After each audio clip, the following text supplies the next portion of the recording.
Monica Santisteban. I'm assistant professor at Vanderbilt University Medical Center, and I am vice chair of the TAC. And joining me today is Dr. Pablo Nakagawa. He's also assistant professor at the Medical College in Wisconsin, and he is one of the finalists for the Stephanie Watts competition. So thank you for joining us today.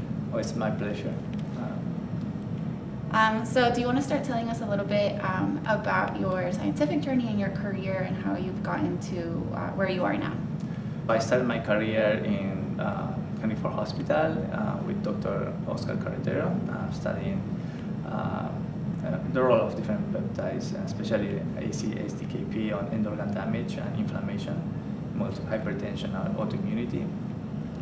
Then I moved to Iowa as a postdoc with Dr. Kurt Sigmund, where I trained mostly in physiological genomics and how specific genes controlling the renin-angiotensin system in the brain can promote hypertension. So then in 2019 I moved to Medical College of Wisconsin. Then I became assistant professor just a year ago. Congratulations. Thank you. And so do you want to tell us a little bit about your project? I know you mentioned that you've been working on the renin-angiotensin system on the brain.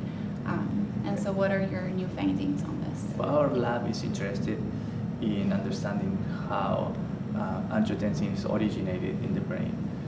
So as you know, the role of the brain renin-angiotensin system in several physiological roles like drinking, behavior, metabolism, blood pressure regulation is really well established. Right. However, it remains really controversial how angiotensin is originated.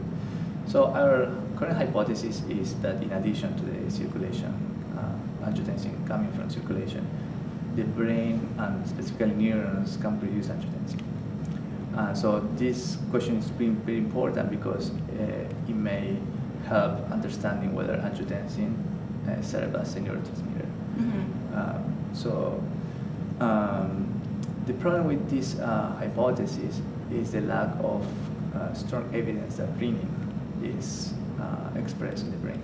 So this has been really controversial in the last 10 years. So we have key data, and we have convincing data that renin is expressed in the particular nucleus that has not been well studied in hypertension, which is the nucleus ambiguous. So current work involves not only understanding what happened if we remove renin, but also understanding what is the identity of these renin-expressing neurons in the nucleus ambiguous. Yeah, that's really exciting, especially because you mentioned that that's a nucleus that we maybe hadn't previously thought about being involved in blood pressure regulation, but also angiotensin formation. So can you tell us a little bit about what, I guess, the nucleus ambiguous does and what would renin be doing there? Exactly. So the nucleus ambiguous is well studied in the field of cardiorespiratory physiology because it originates the vagus nerve. Mm-hmm. So basically it controls it's involved in the parasympathetic control of the cardiac function as well as the ventilation. And also there are motor neurons controlling the upper respiratory airway. So there are multiple functions of the nucleus ambiguous through the vagus nerve, but we think the renin-expressing neuron has a particular function. So how do you think that this finding will change the field going forward, and particularly how can it be translated? We have preliminary data indicating that these renin-expressing neurons play a particular role in cardiovascular function. So one of the challenges in cardiovascular field, specifically in hypertension, is that medication not always work, and not always people take the pill every day. So I think there are opportunities to generate systems that can control specific neurons in the brain.